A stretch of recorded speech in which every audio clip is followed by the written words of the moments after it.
Muerte. El único invitado que nunca necesita una invitación y siempre aparece sin avisar. Aunque la mayoría de nosotros esperamos una despedida pacífica, la historia nos recuerda que la parca puede ser creativa. En este vídeo, nos sumergimos en 5 de las peores y más aterradoras muertes que la humanidad ha presenciado. Estas historias son a partes iguales horripilantes, increíbles y, seamos sinceros, un poco aterradoras. Así que abróchate el cinturón, porque este no es el típico cuento para dormir.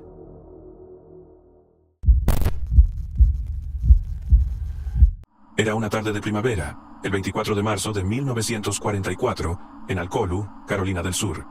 George Stinney Jr., un pequeño y alegre niño afroamericano de 14 años, estaba jugando fuera con su hermana pequeña, Amy. 2 niñas blancas, Betty June Binnicker, de 11 años, y Mary Emma Thames, de 7, se acercaron a los hermanos. Las niñas tenían una misión sencilla: buscar flores silvestres, y pidieron ayuda a George y Amy. Los hermanos no sabían dónde estaban las flores, así que las niñas continuaron su camino. Esa noche, Betty y Mary nunca regresaron a casa, lo que desencadenó una búsqueda frenética por toda la comunidad. Incluso George y su familia se unieron, y George mencionó casualmente que había visto a las niñas ese mismo día. A la mañana siguiente, la búsqueda llegó a un final espantoso. Los cuerpos de Betty y Mary fueron encontrados en una zanja, brutalmente golpeados. Casi de inmediato, las sospechas recayeron sobre George. El sheriff local afirmó que George había confesado después de horas de interrogatorio. Supuestamente, admitió haber usado un objeto contundente y haber hecho comentarios inapropiados sobre una de las niñas. Pero aquí está el truco: no había ninguna confesión escrita o grabada, ni pruebas físicas, ni testigos que vincularan a George con el crimen. A pesar de ello, fue rápidamente arrestado y etiquetado como el único sospechoso. Con solo 14 años, George era un niño pequeño para su edad. Medía 1,55 metros y pesaba 43 kilogramos. Sin embargo, fue arrojado a un sistema para adultos que lo masticó y lo escupió. Fue interrogado durante horas, solo, sin padres ni abogado a su lado. Nadie sabía si la confesión era real o forzada, pero no habría importado. La ciudad ya había decidido que era culpable. Menos de un mes después, George fue juzgado. Si te imaginas un drama judicial, piénsalo de nuevo. Esto no fue un juicio, fue un circo.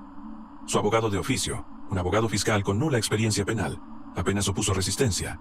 No se presentó ninguna coartada, no se llamó a ningún testigo y no se impugnó ninguna prueba. El jurado, compuesto únicamente por blancos, tardó apenas 10 minutos en emitir su veredicto. Culpable. ¿La sentencia? Muerte. La ejecución de George tuvo lugar el 16 de junio de 1944, solo 2 meses después de su juicio. La silla eléctrica, construida para adultos, empequeñecía su pequeño cuerpo. Para acomodarlo, los oficiales tuvieron que sostenerlo sobre una Biblia. Las correas colgaban sueltas y la máscara facial era demasiado grande. Durante la ejecución, la máscara se deslizó, revelando el rostro aterrorizado de un niño. Los testigos describieron la escena como desgarradora. George tenía solo 14 años, la persona más joven en la historia moderna de Estados Unidos en ser ejecutada. Durante décadas, la familia de George luchó para limpiar su nombre, soportando amenazas y una discriminación implacable. Finalmente, en 2014, 70 años demasiado tarde, un juez anuló la condena de George, calificando el juicio de un grave error judicial. Fue una victoria agridulce. Aunque ahora su nombre está limpio, la historia de George sigue siendo un recordatorio inquietante del daño causado por los prejuicios y la fragilidad de la justicia, especialmente para los vulnerables. Era el 16 de agosto de 2003, un cálido día de verano en la feria del condado de Iceland, en Whidbey Island, Washington. El recinto ferial estaba lleno de energía con familias disfrutando del clima perfecto. El aire olía a palomitas de maíz y algodón de azúcar, y los niños corrían de una atracción a otra. Una de las atracciones estrella de ese día, la Superloop 2, una pequeña montaña rusa con un único y vertiginoso looping vertical, que había sido la favorita del público durante 3 años. Operada por Paradise Amusements, una empresa familiar de ferias, la atracción era tan fiable como la propia feria. Doug McKay, de 40 años y copropietario de Paradise Amusements, trabajaba ese día.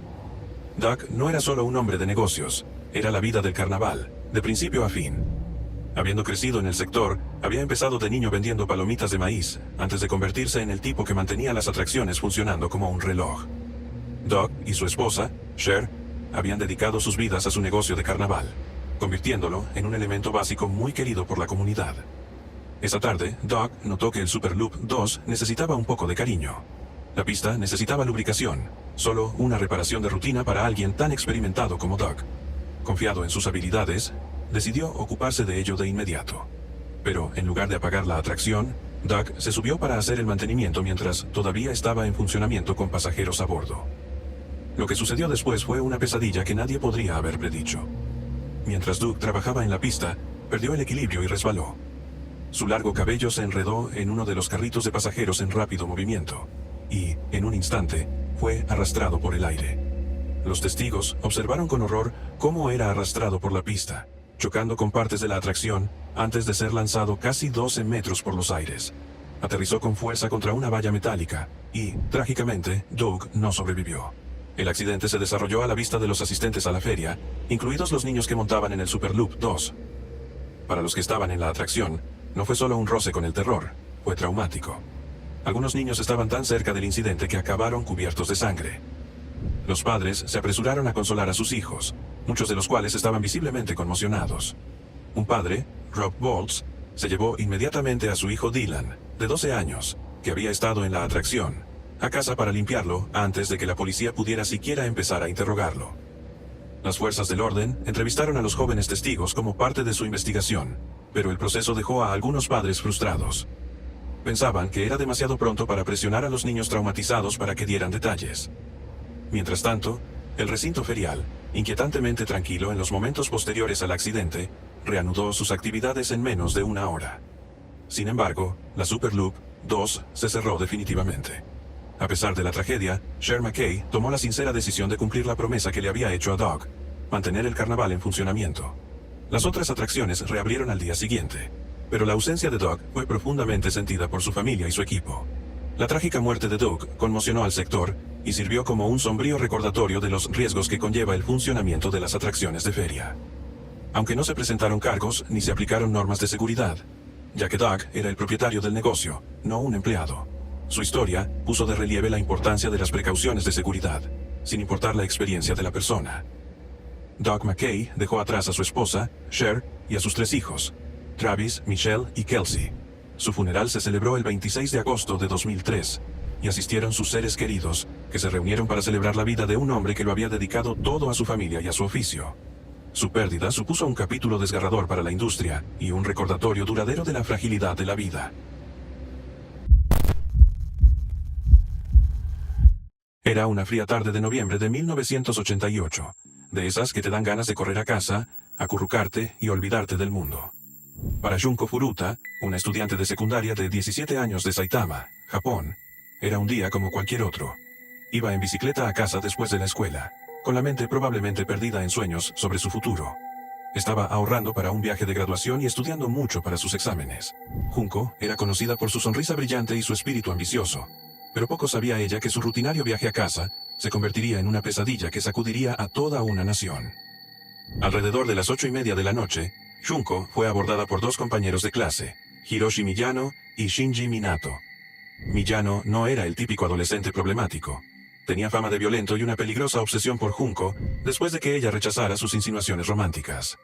Minato, por otro lado, ya estaba metido hasta el cuello en actividades delictivas y violencia de bandas. Juntos, pusieron en marcha un siniestro plan. Mientras Junko pedaleaba por una calle tranquila, Minato la tiró de la bicicleta y huyó en medio de la noche. Entonces apareció Miyano, que interpretó el papel de un compañero de clase servicial, y se ofreció a acompañarla a casa. Pero en lugar de llevarla a un lugar seguro, la llevó a un almacén abandonado, donde la agredió. Lo que comenzó como la obsesión de un hombre impulsado por la venganza, pronto se convirtió en algo mucho más horrible. Miyano llamó a otros 2 compañeros de clase, Joe Ogura y Yushi Watanabe, para presumir de lo que había hecho. No eran chicos corrientes, eran miembros de una banda con amplios antecedentes penales. Juntos, el grupo decidió mantener a Junko cautiva. La noche se convirtió en un calvario de 40 días que pasaría a la historia como uno de los crímenes más brutales de Japón. El 26 de noviembre, Junko fue trasladada a la casa de Miyano. Los chicos la obligaron a llamar a sus padres, alegando que había huido pero que estaba a salvo. Miyano incluso la obligó a actuar como su novia delante de sus padres. Sorprendentemente, sus padres se dieron cuenta del abuso, pero optaron por guardar silencio, por temor a la ira de la banda.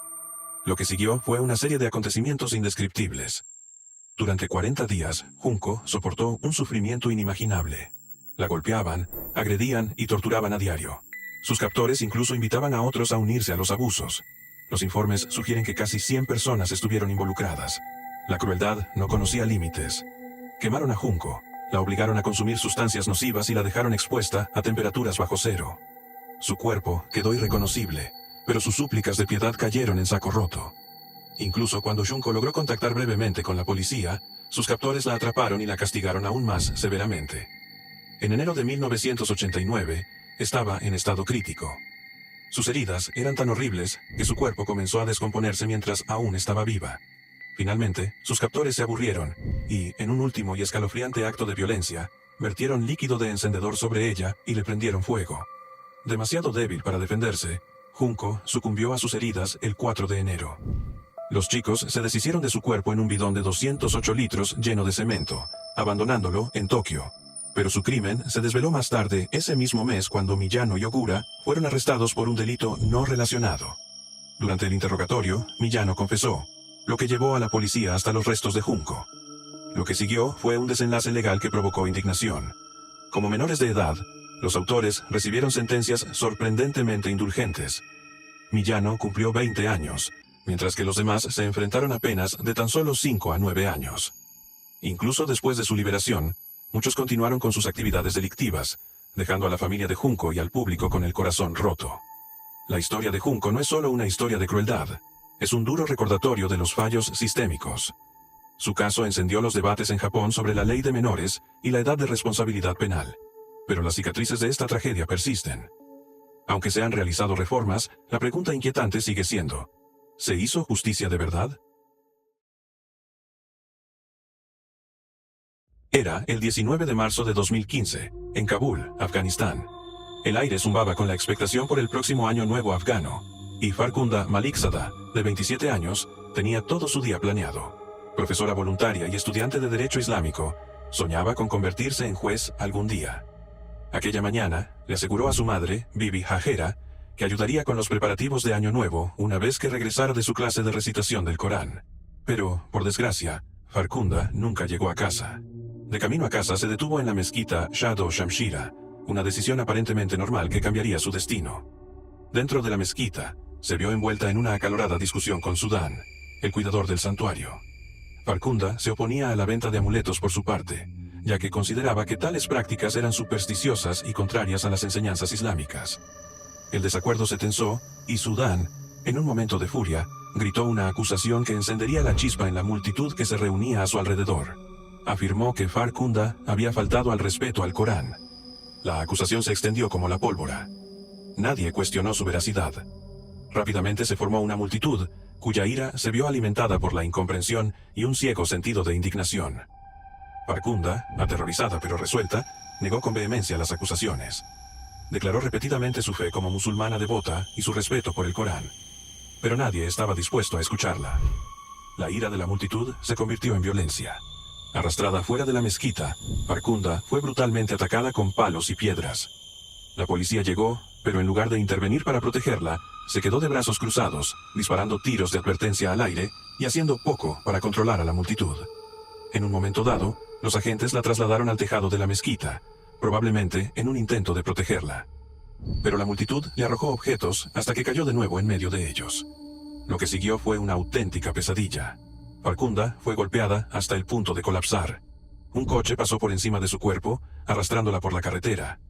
Por si eso no fuera lo suficientemente horrible, sus atacantes la arrastraron hasta el río Kabul, donde continuaron su asalto. Al final, prendieron fuego a su cuerpo, alimentando las llamas con su ropa. Toda la escena fue grabada con teléfonos móviles, y las espantosas imágenes se difundieron como la pólvora. Cuando aparecieron los vídeos, el horror no estaba solo en lo que había sucedido, sino en quién lo había hecho. No fue obra de extremistas o insurgentes. Los autores eran ciudadanos de a pie, gente corriente arrastrada por una ola de falsas acusaciones y una mentalidad de turba. Las secuelas fueron una llamada de atención. El presidente de Afganistán, Ashraf Ghani, condenó el brutal acto como atroz, y las investigaciones revelaron la impactante verdad. Farkhunda había sido inocente todo el tiempo. No había faltado al respeto al Corán, había sido acusada falsamente por alguien enfadado por sus principios. Su muerte provocó una protesta nacional e internacional. Miles de personas se manifestaron en señal de protesta, declarando su solidaridad con Farkhunda. Activistas por los derechos de las mujeres, con los rostros pintados de rojo para simbolizar su sangre, llevaron su ataúd, un acto inaudito en una sociedad donde esos roles suelen estar reservados a los hombres. Su historia se convirtió en un grito de guerra por la justicia y los derechos de las mujeres en Afganistán. Y, sin embargo, la justicia resultó esquiva. De las 49 personas acusadas, solo 4 recibieron inicialmente condenas a muerte, mientras que a otras se les impusieron largas penas de prisión. Pero estas sentencias se redujeron más tarde, y varios autores fueron puestos en libertad bajo fianza, lo que provocó la indignación de los activistas y de la afligida familia de Farkhunda. Hoy en día, la calle donde Farkhunda fue asesinada lleva su nombre, y su tumba se ha convertido en un lugar de recuerdo. Su historia sigue recordando al mundo los peligros de la desinformación, la violencia de las masas y la misoginia social. Para su madre, Bibi Hashera, el dolor es interminable. Pero a través de su dolor, ella se erige como un símbolo de fuerza, al igual que su hija. La trágica muerte de Farkhunda no fue solo una pérdida sin sentido, sino que fue un catalizador para el cambio.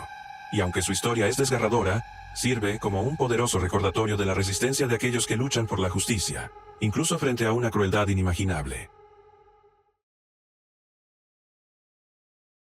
Era el 30 de septiembre de 1999 en Tokaimura, Japón, una tranquila ciudad al noreste de Tokio. Pero en una planta de procesamiento de uranio cercana, 3 trabajadores, Hisashi Ouchi, Masato Shinohara y Yutaka Yokokawa, estaban a punto de desencadenar uno de los desastres nucleares más horribles de la historia moderna. Se suponía que la instalación, gestionada por JCO, Japan Nuclear Fuel Conversion Company, debía operar bajo estrictos protocolos de seguridad. Pero los plazos inminentes llevaron a tomar atajos que resultaron catastróficos. En lugar de seguir los procedimientos adecuados, el equipo transfirió uranio a un tanque de precipitación utilizando cubos de acero inoxidable. Sí, cubos. Peor aún, el tanque estaba diseñado para contener no más de 2,4 kilogramos de uranio. Los trabajadores vertieron la asombrosa cantidad de 16,6 kilogramos, convirtiéndolo en una bomba de relojería. A las 10:30 de la mañana, sucedió lo impensable. Un destello azul-blanco brillante iluminó la habitación, señal de una reacción nuclear en cadena. Los niveles de radiación aumentaron, golpeando a los trabajadores con dosis tan extremas que desafiaban la medición. Ouchi, el más cercano al tanque, absorbió 17 sievert de radiación, suficiente para matar a 4 personas. Shinohara recibió 10 sievert, y Yokokawa, situado más lejos, absorbió 3. Los efectos fueron instantáneos y brutales. Ouchi vomitó incontrolablemente mientras la radiación destruía sus células. Shinohara y Yokokawa experimentaron náuseas, confusión y un dolor insoportable. Sonaron las alarmas de emergencia, se evacuó la planta y los 3 fueron trasladados de urgencia a un hospital de Tokio. Pero el daño era irreversible. El sufrimiento de Ouchi se hizo tristemente famoso. Su sistema inmunológico quedó destruido, su piel se desprendió y sus órganos empezaron a fallar. A pesar de sus súplicas para que terminara la agonía, los médicos lo reanimaron repetidamente a petición de su familia. Durante 83 días de agonía, permaneció con vida antes de sucumbir el 21 de diciembre de 1999. Shinohara soportó meses de un tratamiento tortuoso, pero falleció el 27 de abril de 2000. Yokokawa sobrevivió, aunque su vida cambió para siempre por los continuos problemas de salud y el peso del desastre. La devastación no se detuvo con los trabajadores. Más de 10.000 residentes de los alrededores fueron sometidos a pruebas de exposición a la radiación. Aunque la mayoría escapó de daños graves, 667 estuvieron expuestos por encima de los niveles seguros. El miedo a la contaminación se extendió por la ciudad, paralizando la economía local y dejando cicatrices psicológicas que perduraron durante años. A raíz de ello, JCO se enfrentó a demandas, al colapso financiero y a la indignación pública. Yokokawa y otros empleados fueron acusados de negligencia, mientras que la empresa pagó $121 millones en compensación. Japón endureció sus normas de seguridad nuclear, pero para muchos estas reformas llegaron demasiado tarde. El desastre de Tokaimura es un escalofriante recordatorio del coste de tomar atajos. Es una historia de error humano, sufrimiento inimaginable y el precio devastador de ignorar la seguridad ante la presión. Para Ouchi y sus colegas, fue más que una tragedia. Fue un legado sombrío, un ejemplo inquietante de cómo un solo paso en falso puede tener consecuencias catastróficas.